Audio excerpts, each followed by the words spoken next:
My name is Peter Feaver. I'm the director of the American Grand Strategy Program, and this is the absolutely best program visit we've had this year. This is our first visit of the year, first program of the year. If you are just finding out about us, I encourage you to go online to the American Grand Strategy website at Duke, and you will find an opportunity to sign up and find out about the other things that are happening. We've got a lot of interesting speakers and activities available to all of you, and we hope you will do that. I want to thank those who made this possible. I want to thank KB, who this is her first event that she's running for us. Thank you, KB. I want to thank you, Thomas and Mara Lehrman, for their support, which makes this possible. And of course, I want to thank you, General Brown, for coming down. General Brown is the Chief of Staff of the Air Force. He has had an exceptionally distinguished career as an Air Force officer. He's a fighter pilot. He's an ROTC grad from Texas Tech. And let me just point out that he was Director of Deterrence in the US Air Force Europe when Putin invaded Crimea. He was Director of Operations in CENTCOM at the rise of ISIS. He was PAC Air Commander when China got frisky. So should the Air Force be scared that with this record of woe following you, is this a dangerous time to be in the Air Force? Sir, welcome to Duke. Well, thanks, Peter. I do get concerned. I get followed, or things are following me around that don't always turn out the way we would hope. But that's, one of the responsibilities I think I have as a senior officer, to make sure we get it right.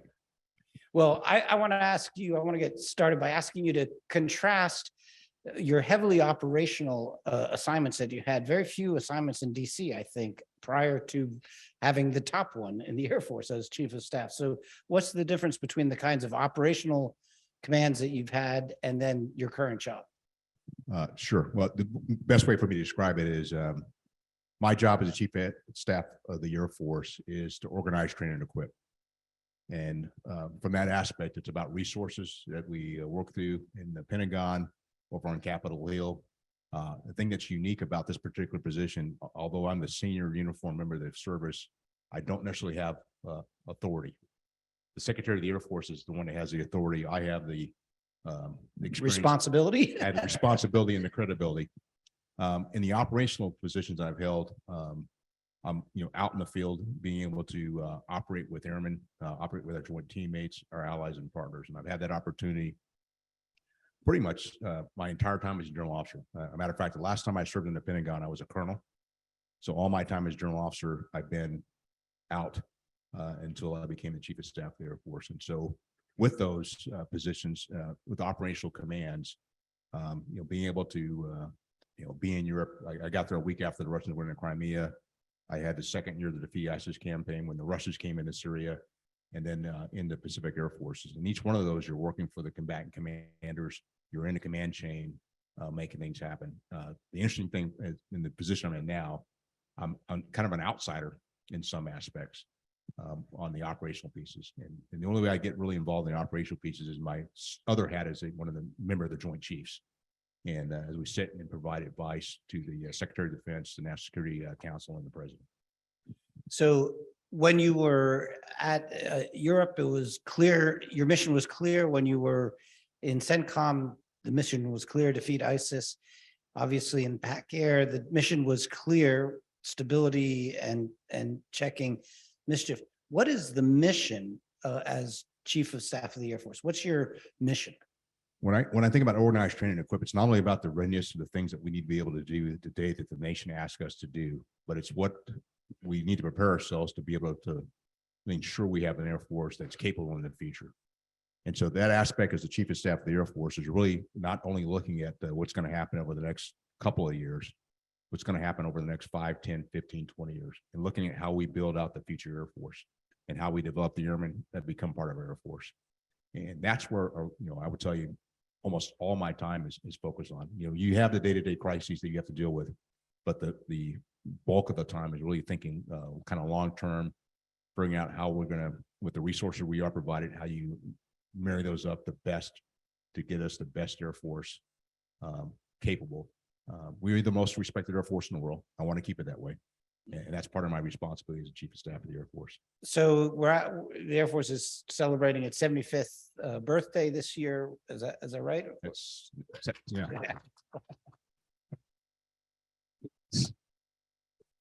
September 18th next month. Okay. For much of your professional career, we were unrivaled as an Air Force. But increasingly, we have had rivals that are catching up. How confident are you that over the next 25 years, we will still be ranked #1 as the finest Air Force? How big of a gap between us and the next peer? Well, there's a couple things I'd share with you. I still think we'll be unrivaled, but that doesn't mean we can rest on our laurels. And so as I came in as the Air Force Chief of Staff, I wrote Accelerate, Change, or Lose. And I did that for a reason, because I really felt if we don't do some things to change ourselves, because the threat has changed. When you think about what we've done for the past, and some people talk about the past 20 years, the United States Air Force, the past 30 years that we've been focused in the Middle East. The threat outside of the Middle East has evolved. And those are the things that we have to pay attention to make sure we evolve, to make sure we keep pace. And sometimes what I mean is stay ahead of the threat. The one area that I not only the capabilities that we have and the capabilities we're going to pursue, the one thing that we do have that I think is very unique is the quality of our airmen. It's what they're able to do. It's the quality of our airmen, whether it's our senior officers, our company grade officers, our non-commissioned officers, and the experiences we've had over the past 30 years that make us who we are. The combination of those two things together is where we're going to, make our mark to continue to be the most respected Air Force in the world. But this is why we can't rest on our laurels as well, because anytime you're a champion or #1, like being here at Duke, if you're ever #1, folks are gunning for you. Okay, same thing. Well, there's North Carolina State here and some other and then schools. UNC. So I'm sorry. this is rocky waters you're sailing. Yeah, into, I'm about to be careful before I get thrown out of here. But the point of the matter is, if you're good, folks are chasing you. And we want to make sure that we stay ahead of our adversaries. And we have great capabilities, but we can't not rest in the capabilities we have today. We got to continue to modernize. So let me push you on that. I think the last time the U.S. sent its military into action without air supremacy was in the Korean War. Every time the U.S. has deployed, we've counted on air supremacy. But in the scenarios that the folks in the Pentagon are looking at today and going forward, that might not be the case, particularly in the Indo-Pacific region. How does that change the role of the Air Force, where you're no longer flying with impunity?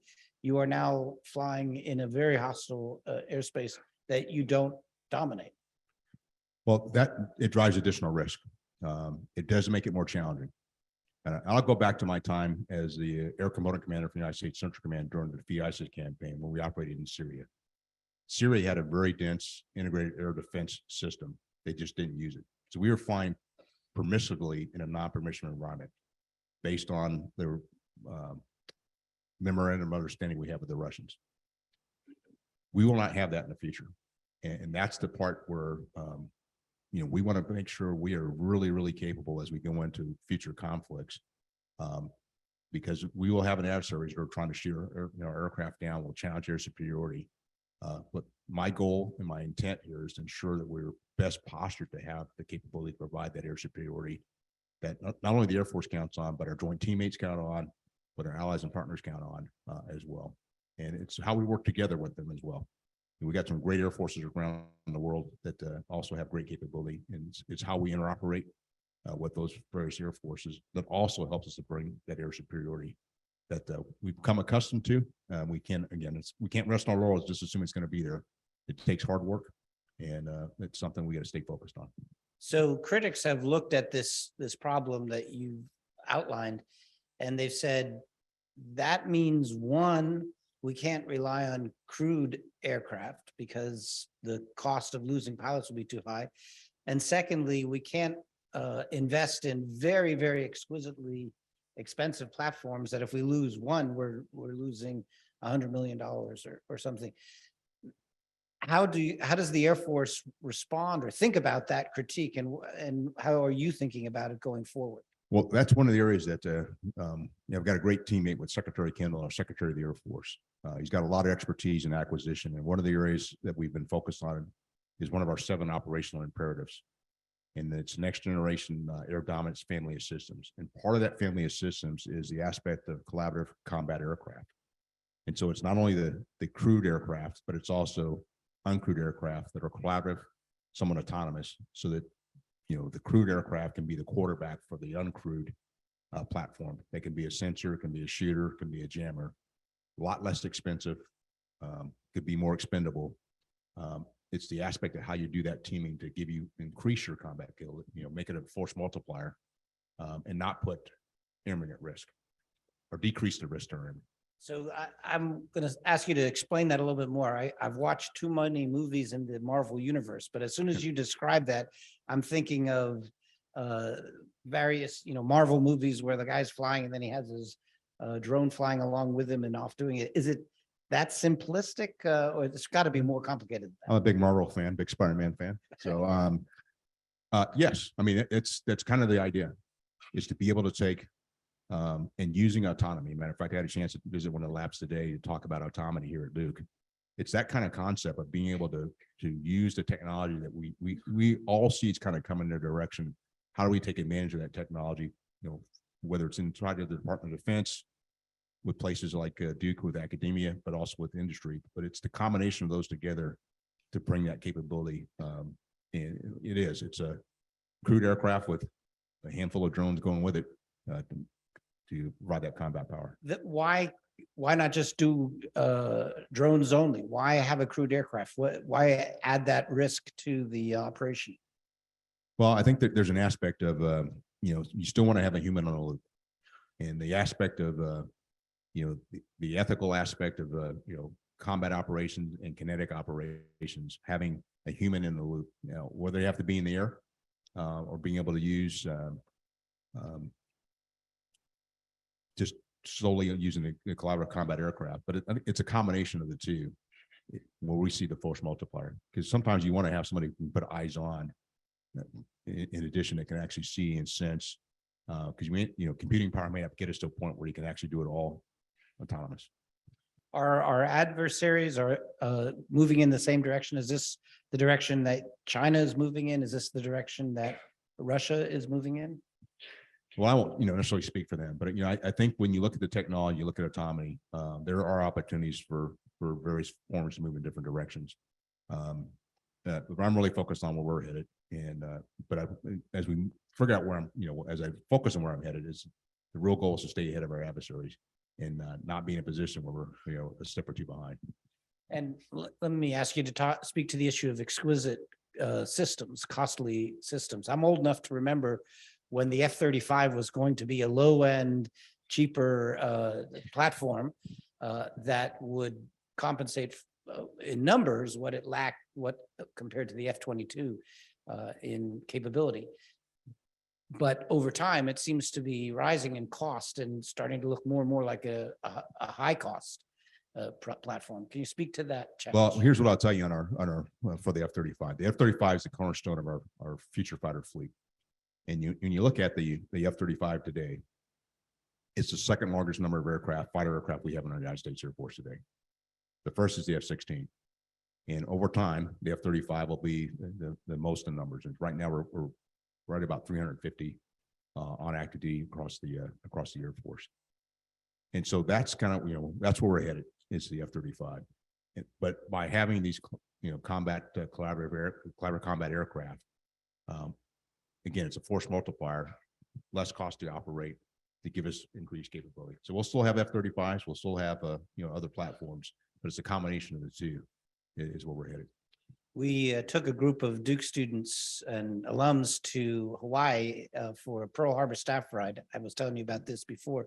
And then at Hickam, we got a static force display briefing on the F-22, and he really sold me. So now I want to ask you a question. If he were sitting here, he'd say, isn't there a role for very high performance aircraft like the F-22, even going in a F-35 universe? They are, and you know, the thing we look at it, and the way I look at it as a chief of staff, it's a combination of capabilities, and it's not just one aircraft. It's a combination of the aircraft. It's a combination of the weapon system, the weapons to go with the aircraft. We have a full capability. It's the command and control. It's intelligence, surveillance, and reconnaissance that goes with. So it's all those capabilities that come together. And so too often we get enamored with a particular airplane, but it's the whole package that comes together. And probably the most important part of that whole package is airmen. I mean, I often talk about it.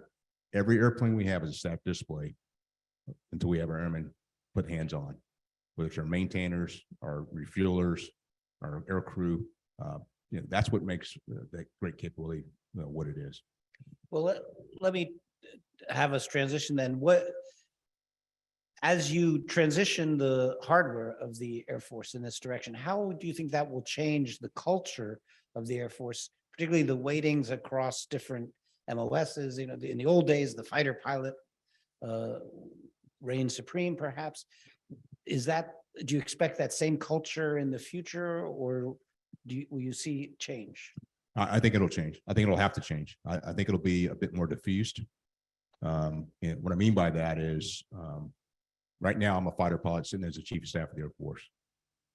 The next chief of staff of the Air Force, the next 2 to 3 down the road, may not be a fighter pilot.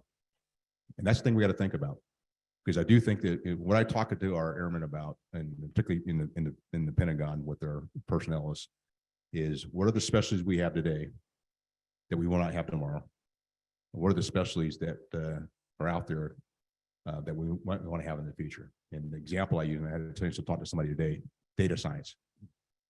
Okay, so when I came in the Air Force, data science was not even a thing. Think about it today. And it's not even really an Air Force specialty today. Should it be? Those are the kinds of things I'm personally thinking about how we reshape our Air Force to make sure we have the right skill sets. Cyber is another big one. And because underwrites pretty much everything we do. And so I do see the kind of the force mix changing. I wouldn't necessarily say it's going to be a dramatic change, but it will shift. And those in leadership will shift as well. Remember, before there were fighter pilots, there were bomber pilots that ran the Air Force. And so I think over time, this could change too. So to be an effective data scientist and an effective cyber warrior, do you have to have a high and tight haircut and say, respond to 10 hut? It seems there's a culture clash there, perhaps. My haircut's because I'm losing hair. That's figure I'm saving money. Not necessarily. And there's ways to serve, and we have a great civilian workforce as well. I have the privilege as chief of staff of the Air Force. There's nearly 689,000 members of the United States Air Force. It's active, guard, reserve, and civilian. And so there's great opportunities for those that, for whatever reason, don't necessarily want to wear the uniform, don't qualify to wear the uniform because of deployment reasons. But there's opportunities for those in the civilian sector that can also join our Air Force and be part of a high functioning team. So if folks have been watching the news or reading the newspaper, they'll know that it's been a challenging recruiting environment. So speak to the challenges you face of staffing the Air Force, bringing in the younger people that you need to bring in to keep the Air Force on the track you want. Yeah. So one of the things that, and this is impacting all the services, and at least this year for the United States Air Force, for our recruiting, we're going to make our recruiting goal.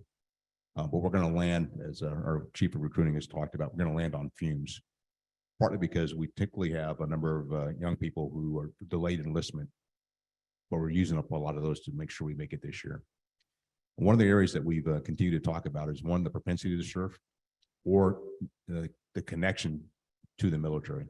And as we've gotten smaller, the Air Force is about half the size it was at Desert Shield, Desert Storm in the early 90s. We have less touch points out in communities.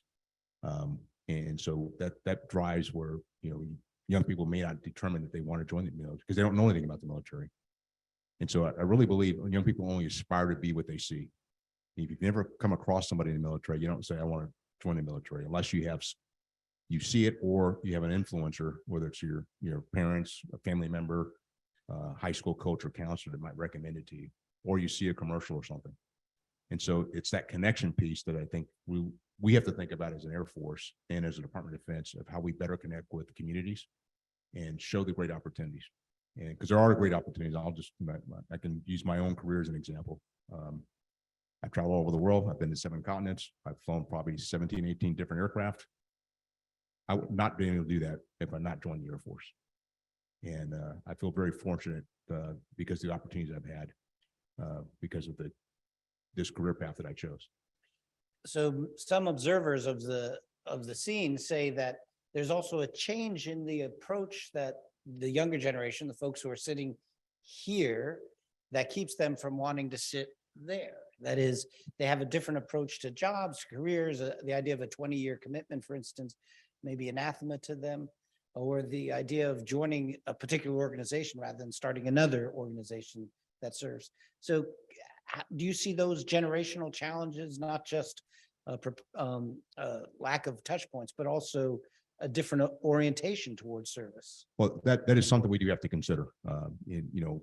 One example I give is we do have a blended retirement now. So you could still get something and not have to serve the 20 years. We have to understand that as we connect with those that might want to serve. They may want to serve in a different way.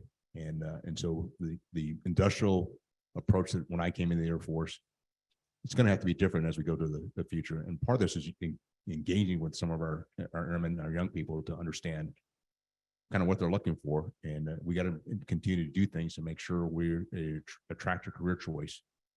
The other part I'd also highlight is how we take care of our airmen and their families.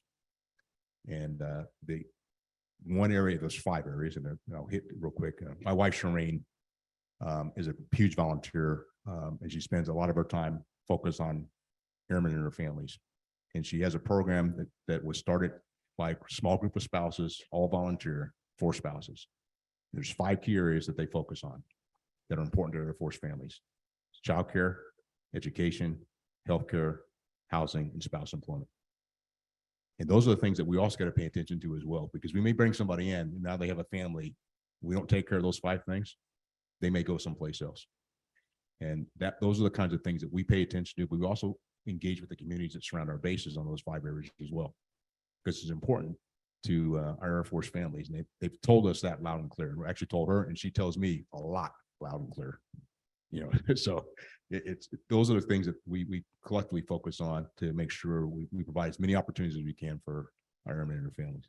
So many critics say that we wore out the Air Force, wore out our airframes anyway, fighting the GWAT. Did we wear out our personnel as well with a high ops tempo, burst tempo, many deployments, time away? Did we come close to breaking the force in that dimension? That does have an impact, and it's something that I am personally focused on as a Chief of Staff of the Air Force. We've gone to a new Air Force generation model to actually provide some predictability and try to drive some discipline so we can actually ensure people can, still have a life at home, have a family, spend time with their family, and be somewhat more predictable. Now, the other thing I would tell you is the world gets a vote.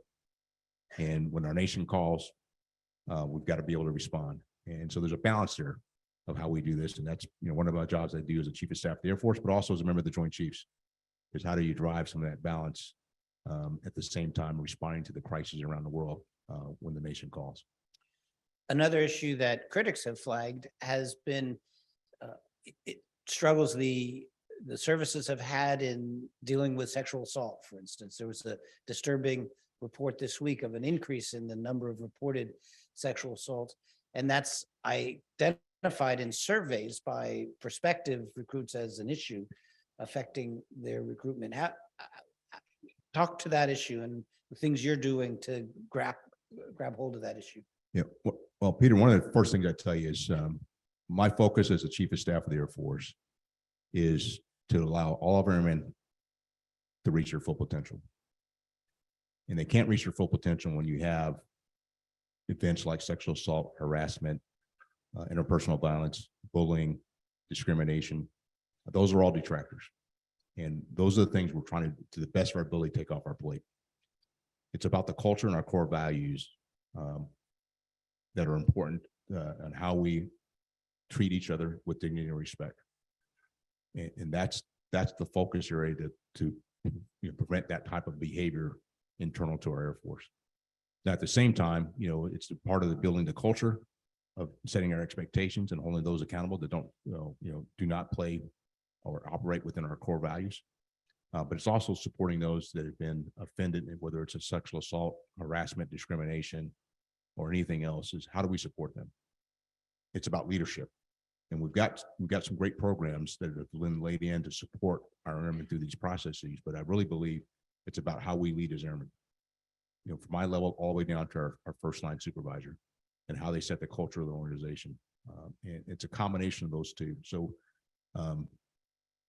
you can have a lot of great programs, but it is, how people treat people. And then one thing that I find when I go out and travel and have a chance to go to bases and meet with our airmen, I usually have breakfast or lunch with 10 or 12 airmen. I do not allow the wing leadership in the room because I want the unvarnished truth. Are they milling about nervously outside They are. during these breakfasts? Yeah, they are typically. But what I always ask them is, what do you want for your leadership? And the resounding answer I get is, I want my leadership to know me as a person and care about me. If you do that, the things I just talked about, these detractors, do not prevent people from reaching their full potential, or airmen from reaching their full potential. It is a challenge, no doubt, but it's something we are very focused on. Matter of fact, we just had a meeting yesterday with the Secretary of Defense on this topic with all the service secretaries and the service chiefs, because we did an interview recommission last year to really focus on sexual assault. So we have some things in place and changing some aspects with our special trial counsel, our Care and Connect programs, to make some fairly dramatic changes that we haven't done in the past.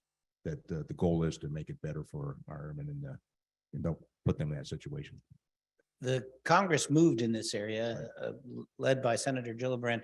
Did the Air Force push back against that? It's of course now settled in law, and you'll obey the law. But what was your view before it was enacted? Well, I think the Air Force had a perspective on certain areas, but I think this too. The Congress sometimes gets involved, and probably it's somewhat helpful to push us in a direction. I think over the course of the past year, and really the 2 years I've been the chief, there's been some really good dialogue in terms of the building with members on the Hill to make the shift to where we're headed today. I think there's some positive things that will in some of the changes, but we got to make sure we implement the changes and then stick with them. And again, it's beyond just the program itself; it's how we actually lead and execute the program as we start to implement. Another issue that many have identified, it's at least prominent in the news, is the issue of the COVID vaccine requirement. Has that been a retention or recruiting issue for the Air Force? Is that a big problem in the Air Force? It's in the news a lot for the Navy. No. I will tell you, we've got probably about 98% of our force that's fully vaccinated. So a small number that are not vaccinated. We're going through our religious accommodation requests from different members. And as we work through that, we'll also see, can we accommodate them and still allow them to serve? So, by and large, our airmen have gotten the vaccine. It's about readiness. It's about taking care of them and taking care of the airmen to the left and the right of them to ensure we're able to do what the nation asks us to do when we're called on to deploy someplace. Are the numbers that strong on the Air National Guard side? They're in the 90s. And so you look at our overall numbers, we're 97, 98%. The Guard's just a little bit lower than that, but we're by and large, great majority of the our airmen are vaccinated. So I'm a political scientist. I look for explanations of differences. Do you have a theory as to why the Air Force managed it and the other services are struggling a little bit more, and particularly the Guard is struggling a little bit more? Army Guard. I don't want to speak for the other service. I'm not sure what they did. You can throw them under the bus now No, if you wish. But I'll tell you what we did. We had a pretty aggressive timeline. Our time was fairly aggressive on both the active side and the reserve component side. And that actually, I think in some cases helped.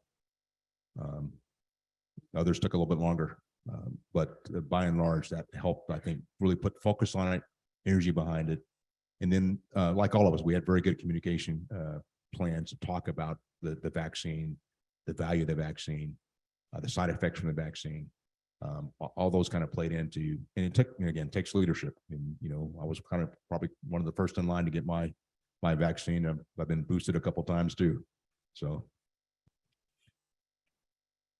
I've heard you tell a story. It's a very powerful story of when you were waiting to be confirmed as chairman of the Joint Chiefs of Staff, and then George Floyd was murdered. And you had been named, but not confirmed. So you're kind of in a quasi zone where conventional wisdom says, keep quiet, say nothing. Talk about that incident and how you responded to it. Sure. I'd been named, I was named in March. I did my confirmation hearing on the 7th of May. And on the 25th of May, George Floyd was killed. And so it had a personal impact on me, pretty large. And as you described, I was waiting for confirmation. So you try to stay out of trouble. Don't do anything that's going to upset getting confirmed. And it was on a Sunday that our son, who was living in Washington, D.C., and we were in Hawaii at the time, and he called us. And he was really struggling with what happened. His freshman year of college, he went to Washington University in St. Louis. His freshman year of college, Vincent Ferguson, Missouri, were 2 miles from his campus. And so he asked me, as a commander of PACAF, he said, "Dad, what are you going to say?" Or actually he said, "Dad, what is PACAF going to say?" Which really is asking me is, "Dad, what are you going to say?" And so that was on Sunday. I went to work on Monday, and my staff said, "You're probably going to, you're going to get confirmed. You should get confirmed today." My confirmation was getting held up by a particular senator, and it didn't happen on that day. And I said, "I think I'm going to say something," because it was bothering me too. So I wrote a script for what I wanted to say. Shared it with my wife. She gave me some thoughts on how I should say it, and I go, "No, I'm thank you." That was the riskiest thing you've done. It probably was. That was even more risky than the video. And so I recorded the video, and really my intent for the video was to really focus it to the airmen of PACAF.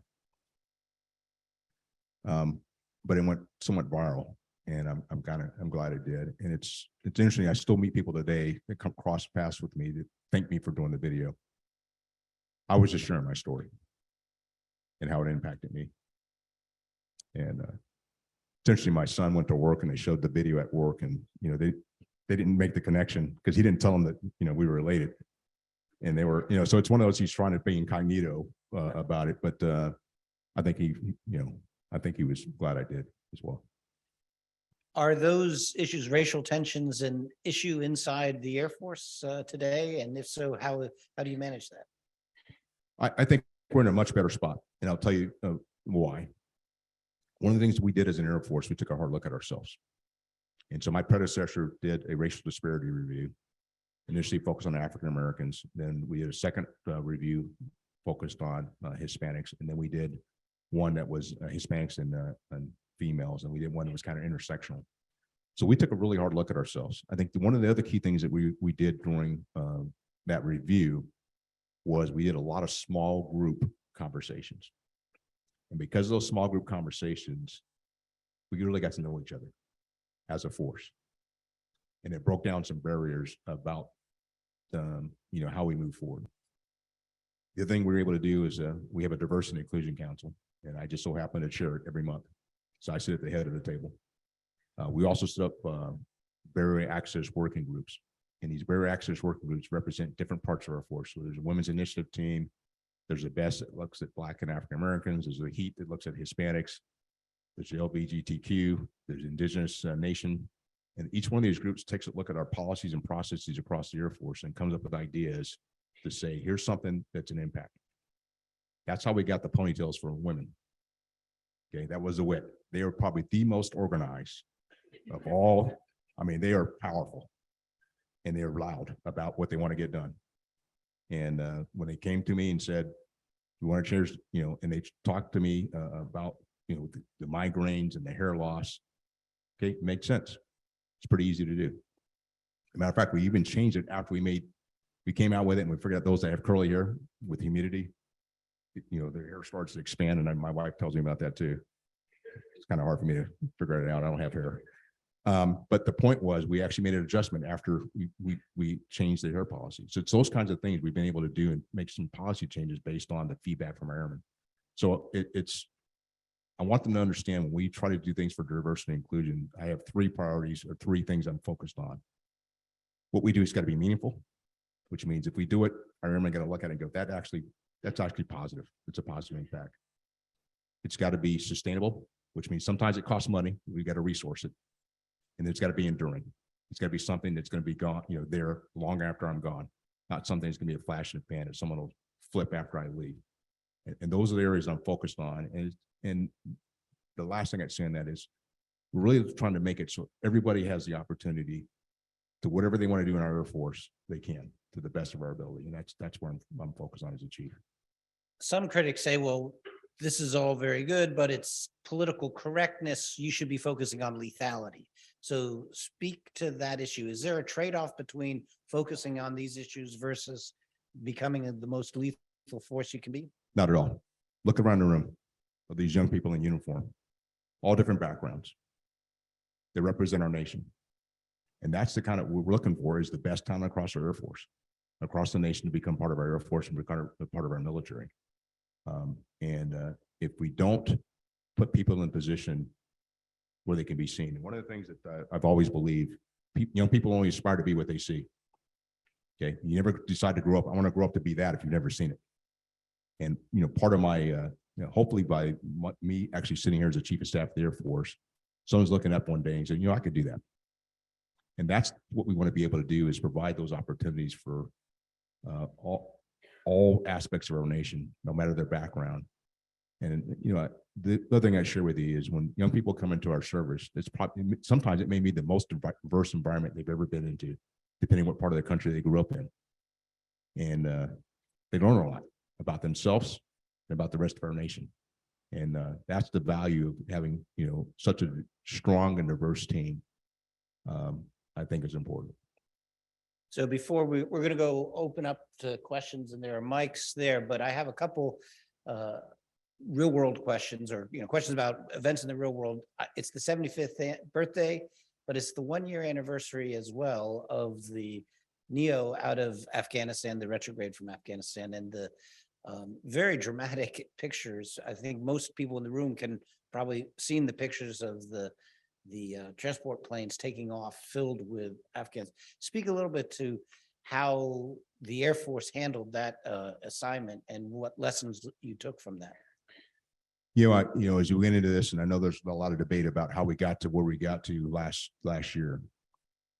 But I was so impressed by what our airmen were able to do in a matter of 17 days to move 124,000 people to safety and hope. And you think about the aspects of number. Could any other country do that? No other country, no other Air Force in the world can do what we did. 124,000 people in 17 days. But we also we did that part, as an Air Force, but we also worked very closely with our allies and partners from around the world that had people in Afghanistan as well. And I could be proud of our airmen to be able to do what they did as quickly as they did, because it wasn't something it's something we were able to do. Something wasn't fully planned, where we had a lot of time to get it together, but be able to do it and have the innovation to look at how they're going to move all these people, the floor load as many as they did, to get one record 845 people on a C-17, deliver babies at altitude. I mean, all the things they were able to do. And then did that make your pilot's hands shake and sweat when actually you heard that? I talked to that particular crew, and they figured out what they needed to do and said we took a chance and we did it. That's what makes me so proud of our airmen, because they don't have to come back and ask permission from me. This is where they actually figured out there's a job to get done. They figured out what was what was safe to do, and figured out how to get it done. And also highlight not only the movement of them, but of the Afghans to safety, but it's also what happened once we got them out of Afghanistan to different locations in the Middle East, into Europe, and then eventually back to the United States.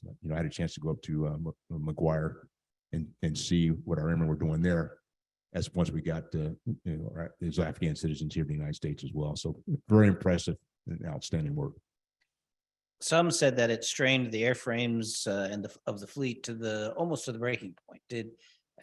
Is that true, or is that just a urban myth that this was so taxing that it almost broke the fleet? I call it more of an urban myth. We are able to, kind of, I wouldn't say forecast these things. We prepare for, when we get called. And then we figure out once we've had a big surge like that, how do we adjust ourselves to ensure that we can get ourselves, back up and ready moving forward. And that's something we do as an Air Force on a regular basis. That's one of the things I pay attention to as the Chief of Staff of the Air Force to ensure we have a level of readiness to be able to respond, but also to talk about, when you have a big surge like that, how you might have to step back for a little bit just to kind of reset ourselves to prepare for whatever the next event might be.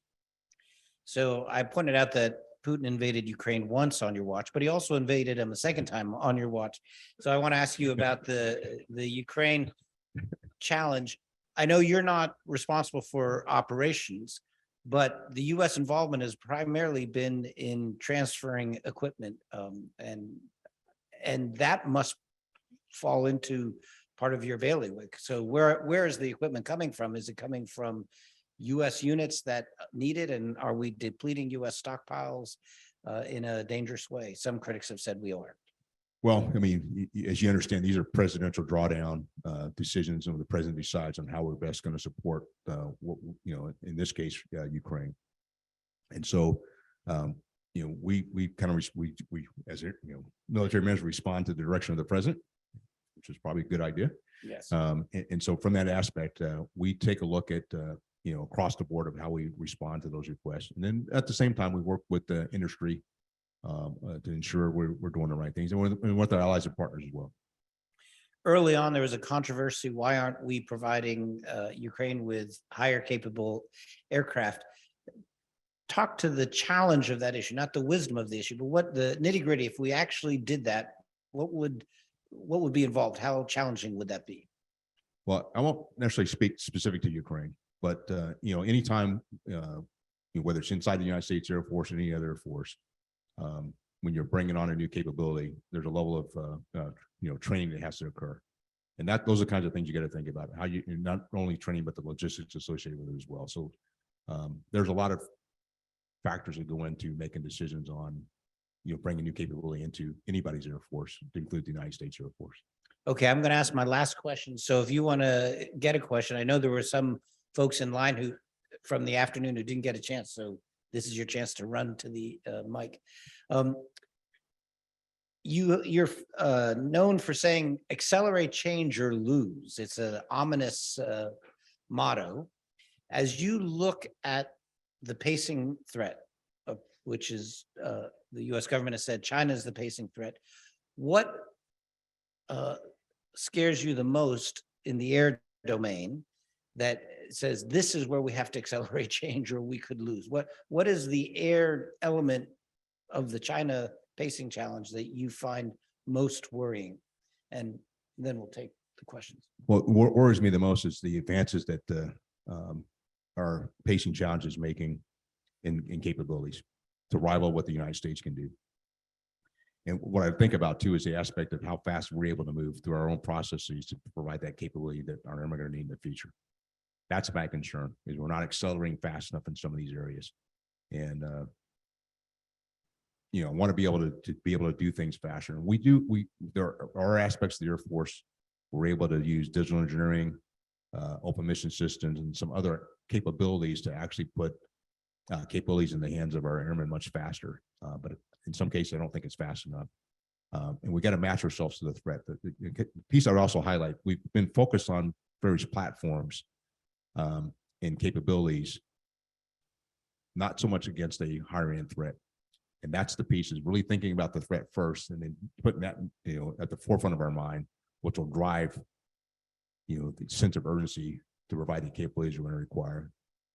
Not to go to conflict. The goal is to deter, not go to conflict, and make ourselves very hard with our allies and partners. But we want to make sure we have the capabilities in case the nation calls. Let me try to put a sharper point on that.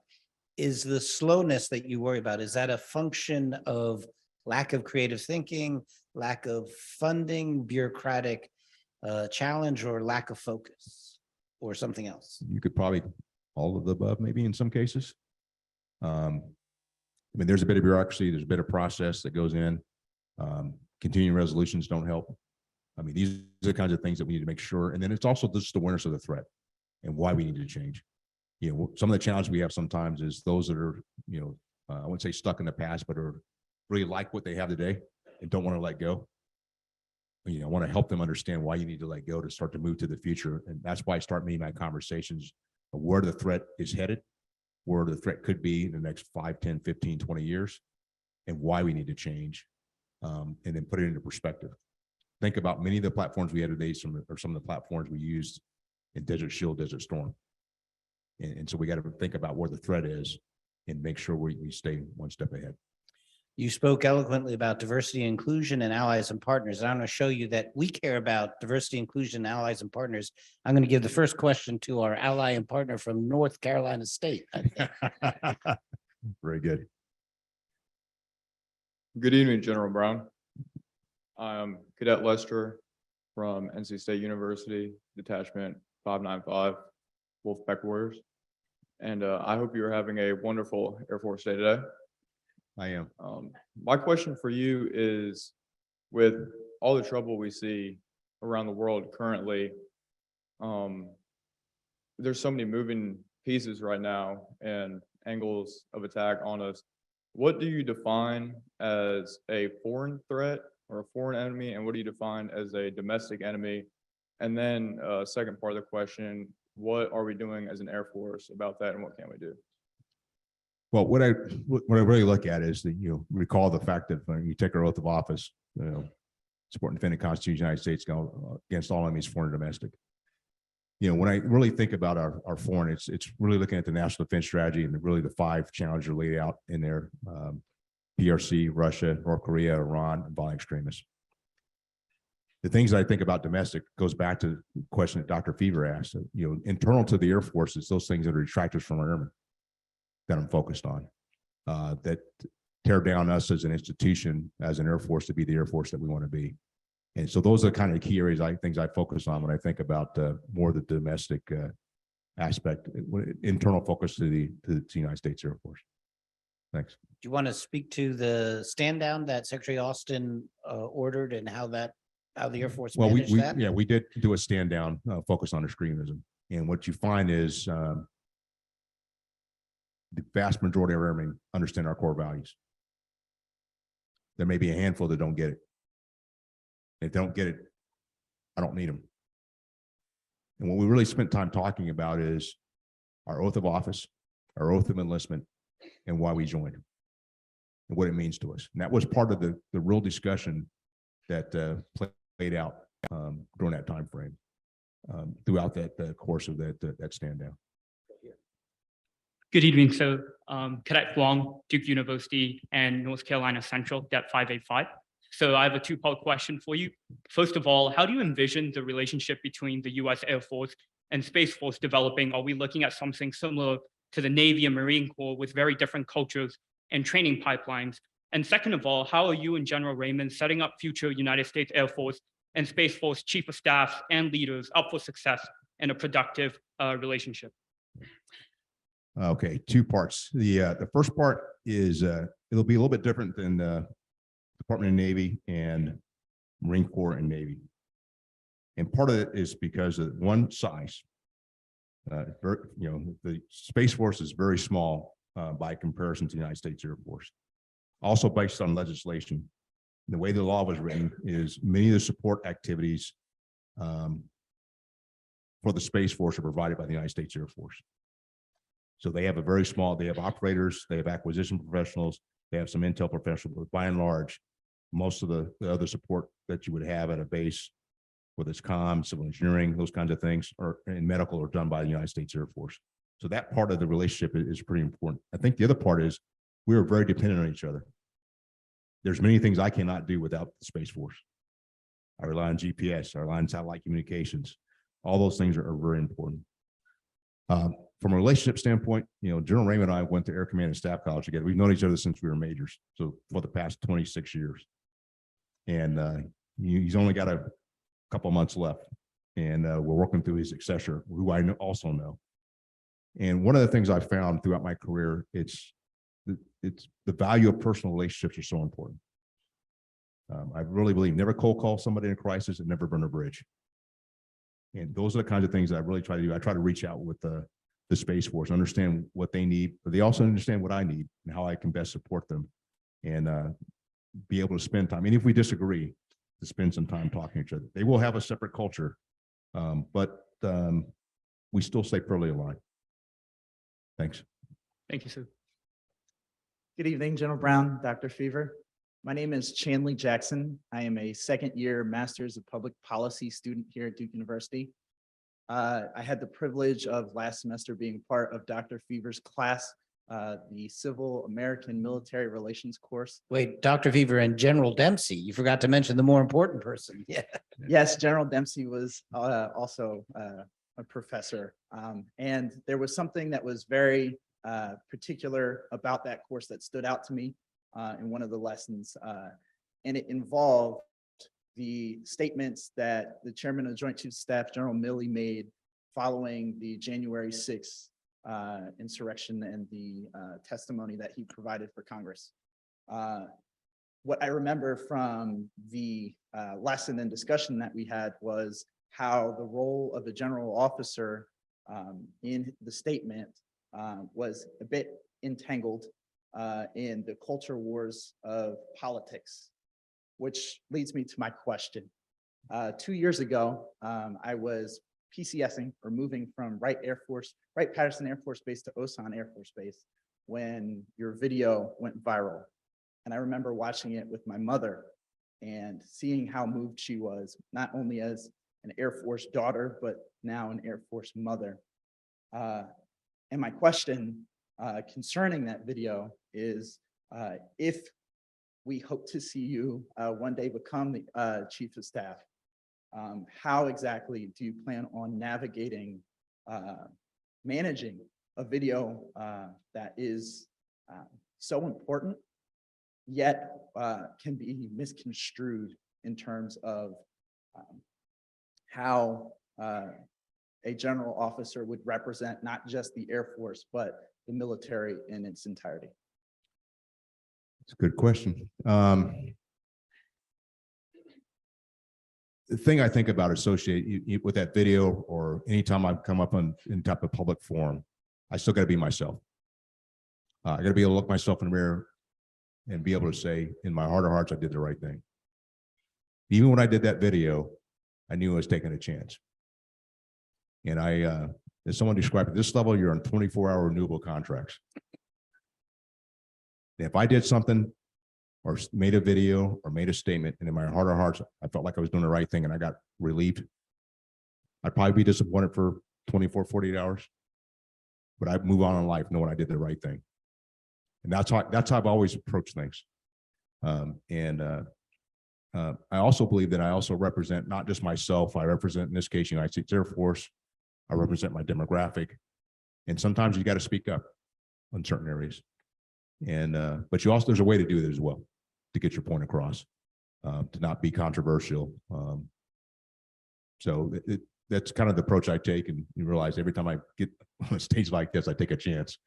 But I think it's worth it to be able to at least share my story, because every one of our airmen has a story. Every one of our members of our nation has a story about how they got to where they are, and sometimes it's helpful to hear those to show that you too can do exactly what someone else is doing. Thanks for the question. Thank you, sir. Good evening, General Brown. I am Cadet Nat from Cadet 585 Duke University. I'm a senior, so I just received a classification into cyber warfare. And I was wondering, as we all know, it's a very, very big threat that the country is facing. One of the biggest, if not the biggest.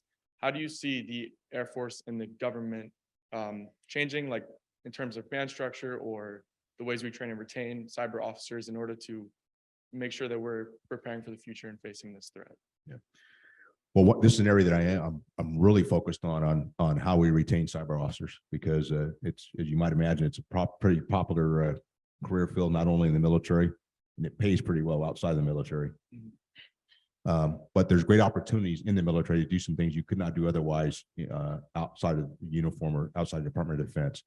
And so one of my goals here, and one of the things I work on, is how do we make sure we are taking care of you so you're able to do the things you enjoy doing. And if all you ever want, as I said, all you want to do is code and sit in a closet, if I can keep feeding you pizzas and keep getting you paid, and you stay in uniform, I'd do that. Okay, and I'm so trying to imagine how the physical fitness test would go by month 3. we have to let you out every once in a while to get PT. But the point of the matter is, how do we look at, we have some traditional paths of how we take care of our, do our careers. I'm looking at other areas about how do you have some very specialized careers where you go, you're going to take a unique path and allow you to do some things that are different from what we've done traditionally. So if you really like doing something, we don't pull you out to go do something else. And then you go, well, I'd rather go back to doing what I was doing. This is the feedback as I'm, engaging with our airmen to kind of get a better sense of how do we develop some very specialized career fields, because sometimes it's not about the money and the bonuses, it's what you're really able to do and be able to stay in a particular job. And so that's why I use the kind of pizza analogy. Yes. But it's the aspect of really understanding what, why do you join, why do you stay? And if I can keep certain things, why you stay, then why not do that versus trying to do something unique and different. Yes. Thank you. Thanks. Here. Good evening, General Brown. I'm Cadet Ty from NC State University with Detachment 595. And my question for you today is that earlier you mentioned that the Air Force was all about innovation. You were concerned more with the new instead of the old. Do you believe that there is any merit to the saying that those who forget the past are doomed to repeat it? And do you believe the Air Force should be looking more towards the future and consistently innovating, or looking back at our previous successes and seeing if we can apply those to new strategies or concepts for defense of our nation? I think we need to understand some things about the past. And so you ever come to the Pentagon and you come in the river entrance and you come up the stairs, coming up to where my office is, at the top of the stairs, there was a print done for the 50th anniversary of the Air Force called Wings Through Time by Robert Emerson Bell. On that print is every aircraft tied to military aviation, tied to the United States Air Force. Small speck on the left is the Wright Flyer, everything to the Army Air Corps, all the way to our 50th anniversary. You look in the middle there I was commissioned in 1984. So between 1944 and 1984, we could build a new fighter aircraft every 2.5 years. A new mobility platform every 1.5 years. So we used to be able to do this. So to your question, we got to think about the past so we can get to the future. We're now 75 here in about 3 weeks. And so in the past 25 years, we've done 3 fighters and 2 mobility platforms. That'll tell us something. You might want to repeat the past and be able to be innovative. Now, I'll also say innovation is not about building airplanes. Innovation is about having new ideas and new concepts. And think about during COVID, the United States Air Force is the only service that did not stop basic military training. They figured out how to innovate during COVID to continue to bring young people into our Air Force. So innovation is not just technology. Innovation is new ideas and new concepts as well. So the point there is we do want to pay attention to some of the past to get ourselves to the future and not be risk averse as we do it. So thanks for the question. Thank you, sir. Hi, my name is Francis. I'm a senior studying political science and a fellow survivor of one of Professor Feaver's classes, the American Grand Strategy Seminar. So my question is inspired by the war in Ukraine, which many thought would be short, but then became long and protracted. So I'm wondering, how does the Air Force plan to face a potential long-term conflict against a near-peer adversary, or in other words, maybe a long-term and severe supply chain disruption? And then again, in other words, just to be super clear, what do you think about the state of the industrial base feeding the Air Force? Yeah, I think one of our challenges, I think we all hope for things to be short, regardless, even conflicts. We got to be somewhat pragmatic. It's a power of wills. You can't really measure somebody's will, the will to fight. And you've seen that with the Ukrainian population and their president. So from that aspect, I do think that we have, as military members, have to be realistic associated with that approach. At the same time, as you mentioned, kind of the supply chain and other areas, it's one area I do think about is how we become efficient, which may hurt our effectiveness at a later date. And as someone described to me during COVID, it's like high tide, and during COVID, it's like low tide, and you can forget we had a bathing suit on because you start to learn some things about ourselves during COVID, about supply chains and where our supplies come from. And this is something we have to pay attention to as a nation, also with our allies and partners, and what impact that has, and how, because we're so interconnected today globally, how one event can impact so many of us around the world. And that's something that we've got to continue to think about. And really, there's an aspect of how we onshore some capabilities that we need to think about that are important to our national security going forward. Thanks. Good evening, General Brown. My name is Cadet Langer from Det 595 at NC State University. And first, I just want to say off as a woman in the service, and I can probably speak for all the women here, I really appreciate you talking about diversity and inclusion for us. And my question kind of leads into what you're just talking about and the kind of post/present COVID world scene that we're in. How do you think that's going to change the 5, 10, 15 Air Force long plan that you were talking about earlier? Well, there's, what COVID's done for us is giving us a chance to take a look at ourselves in certain areas. And there's a couple areas I would highlight. One, on our IT infrastructure. I found that out when I was in the Pacific, and DC would wake up early. Everybody's trying to work from home, telework. DC would work up, and it'd be middle of the afternoon in Washington, DC. I wake up and I can't even get on the internet because we didn't have the capacity. So that changed how we were able to do things. We would never do meetings by Zoom or Teams. We do them all the time now. I was actually in a meeting this morning where folks on a conference call, Zoom and Teams. So we've learned some things about that. I think the other thing is proven it to us to have a bit more flexibility, which is valuable to our airmen and their families, to have a little bit more flexibility versus feel like you got to be, there from sun up to sundown. And those are some things we've learned there. But there's also some other things I think we've learned is the value of being connected with people. We're social creatures. And, how do we bring, after you told everybody to social distance, how do you bring everybody back together and, have that interaction that's so important to how we develop as individuals and as we develop as airmen.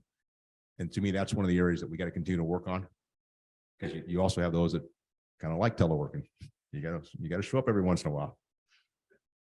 The reason why I say that, it's kind of tough to see if someone's having a bad day if you don't know. And how do you step out and take care of them? If all you ever see is their initials on the screen and they never turn their camera on. Matter of fact, I was in a meeting today and I go, hey, turn your camera on.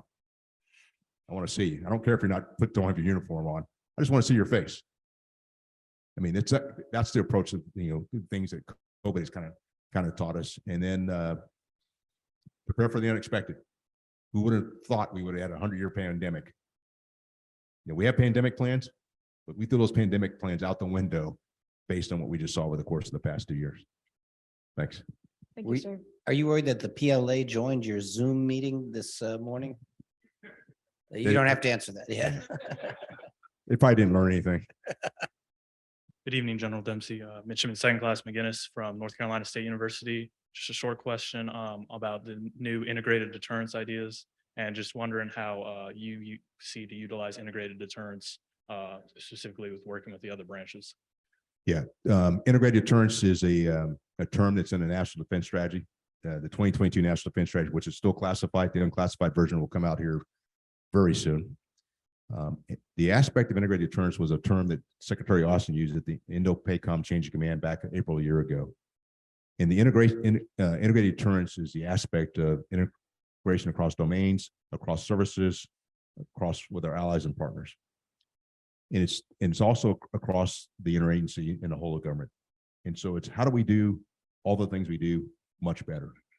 It kind of goes back to the previous question. We are so interconnected today, it's kind of hard to do things in isolation, whether it's the Air Force and the Navy or the other services or with our allies and partners. The more we are integrated, the stronger we are and more deterrent value we have. And that's the real focus of integrated deterrence. I have spent all my time as a general officer, not in the Pentagon, I spent a lot of time working with allies and partners. I know how important it is to work with our allies and partners and with our joint teammates. I've been in mostly joint jobs. And so from that aspect, integrated deterrence has for me personally, has a lot of meaning. And I'm 100% behind it because I think it's so important to what we're going to be able to do as an Air Force and as a nation to ensure that we don't have future conflict to the best of our ability. Thanks. Thank you, sir. If I behave myself, we might just barely make it to the end of these 6. So let's go, let's take this one.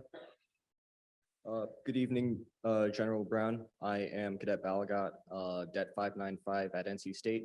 My question for you is, how do you see the U.S. staying ahead of its near-peer adversaries, specifically with China, with its expansion in naval bases and economic deals in Africa and Southeast Asia, specifically U.S. Air Force's involvement in that? Well, one of the areas I would highlight is how we use, when we talk about integrated deterrence, based on my last answer, is not what we do as a military or as an Air Force. It's how we look across the spectrum of the instruments of power, diplomatic, information, military, and economic, how all those come together, and how we lead with diplomacy. And leading with diplomacy is how we support the State Department and how they engage. And one of the things I do when I travel, go overseas, every time I go to a new country, I go to the embassy first to meet with the ambassador to make sure I'm helping support what they're trying to get done in support of the president's objectives in that particular country. And so it's how all those things kind of come together to help us be able to do, the deterrence aspect, and how do we have that impact against our pacing challenge and the other challenges we have around the world. Thank you, sir. Good evening, General Brown. I'm Cadet Snyder from Det 590 at UNC Chapel Hill. And my question is, how will the Air Force react to advancing technologies that promote the spread of misinformation or misinformation campaigns from other countries? That is a good question, because we're having a lot of discussions about how we do information operations and how we understand information and misinformation much better. And the aspect of being able to understand the messages that we do send. When I did 4 action orders. One was action order C on competition. And the real thought process there is better understanding our adversaries, understanding the messages that we send and the messages we receive. How are they received? Do they understand what we're trying to, points we're trying to get across? And so from an information standpoint, you can see how valuable it is. And you kind of saw that play out in this current events leading into the crisis in Ukraine. And it's going to be more and more important as we go forward, which kind of ties back into cyber and how that plays. And then the last thing I say is, don't believe everything you read on the internet. Thanks. Thank you, sir. And I'll take you again. Yeah. Good evening, General Brown. My name is Cadet Pollock from Duke Army ROTC program. And my question was, earlier you were talking about how some of the most influential moments in your career as a leader and officer came from when you were told no, or weren't necessarily doing what was told. How as a leader now, as a confirmed chief of staff, developing and cultivating your leadership skills when not as many people might be telling you no? Well, your wife still does, right? Well, yeah, I still get no. Even as a chief of staff, I do get no's, even from those that are more junior to me, because they figure out ways to subterfuge what I'm trying to get done. There's ways that slow down the staff work, those kinds of things. How do I develop myself a leader? I still see myself as a learning leader. I still read books on leadership. When I work out, I listen to podcasts on leadership. I'm always trying to increase my toolkit as a leader, because your generation is different than my generation. My sons are in their mid to late 20s. And so the things that I think about are not the same things they think about. And if I don't figure out how to best engage and lead them, I'll be an ineffective leader. And that's kind of, I just try to continue to develop myself. I'm always trying to learn. My goal when I go home each evening is to be smarter when I walk in the morning. Thanks. Thank you, sir. Come here again. Yes. Good evening, sir. I'm Cadet Everhart. I'm also from Duke and NCCU Army ROTC. You spoke a lot earlier about breaking the status quo, and that's helped you so much as a leader. And then more recently in your career, what you did in response to the George Floyd murders. And that happened more recently in your career. So I want to know what your advice is for maybe more junior officers and younger officers. What advice would you give to them as they're navigating, trying to do what's right, but also maintaining disciplined and respect while in uniform. Yeah, what I would offer to you is ask questions. There are no dumb questions. And I really believe, and this is partly based on some advice I got as a young lieutenant through my dad, who had gone to a prayer breakfast with Fred Cherry, who was an African-American fighter pilot, POW during Vietnam. And I was trying to determine what airplane I was going to fly coming out of pod training, and his advice was always ask what you want. And so by asking questions, asking for what you want, you know, as I said, the worst the Air Force can do, or the Army in your case, the worst they can do is tell you no. They can't tell you yes if you don't ask, or you won't know the answer if you don't ask. And I think the challenge sometimes is as we get in certain positions, we're afraid to ask questions. And I think sometimes asking questions hopes to open people's eyes to the things that are on your mind and how we can better lead you or better support you as you come in as a second lieutenant. Thanks for the question. Thank you, sir. Last two, here and then here. Yeah. Good evening, General. Midshipman Second Class Shaw with Duke Navy ROTC. With the advancement of technology and emphasis on information warfare, do you think the ground infantry will become less necessary in the future? Not The necessarily. Army is listening. Yeah, no, I think about it. All of our services will have a role. And what we do with our infantry, what we do with our naval, maritime assets, what we do with our aircraft, what we do with artillery, all send a message that plain information. It doesn't mean that you have to go out and start shooting things. It's just how we exercise, how we train, the time we spend with our allies and partners. All these things coming together to show the capabilities that we have as a joint team. And so, you know, the roles and environments that we may operate in may be different, but by and large, we all have a role. Now, I will also tell you, as we look to the future, there may be the weight of effort in certain areas may shift just based on the threat environment. And that's something we collectively have to pay attention to. But, you know, today, I think we still have a role for all the different aspects of our services, and we'll continue to have a role going forward. But information will have a play in this, and what we say, sometimes more what we do versus what we say helps us in that message. Thank you, Thanks. sir. Good evening, General Brown. I'm Cadet Yun from Det 585 Duke University. Sir, as you look back on your career and the countless responsibilities and the people you've worked with, as you leave the Department of the Air Force, what do you think your legacy will be? And how can you use that to give us advice as future officers on how to generate the most positive change? That's a good final question. I've kind of had that question a little before, and when I leave, I just want people to say, "Stick around, try to make it better." That's, you know, that's really, you know, that's what I want my legacy to be. Is I did something to try to make it better for the United States Air Force, and that's the part I enjoy doing. I like breaking down barriers, like to make things happen. You know, I had a chance to fly in the Air Force. I didn't come to the Air Force to fly. I was going to be an engineer. I was going to do 4 years and get out, by the way. But I've been having fun. And I enjoy what I do. I enjoy making things happen. And that's, you know, if I have a legacy, it'll be that CQ Brown made it better. And that's, thanks. Well, I can say that, General Brown, you made AGS better, and you've made our understanding of the Air Force and its role in American power better. And for that, we're very much in your debt. Thank you, sir. Thank you for coming. Thank you.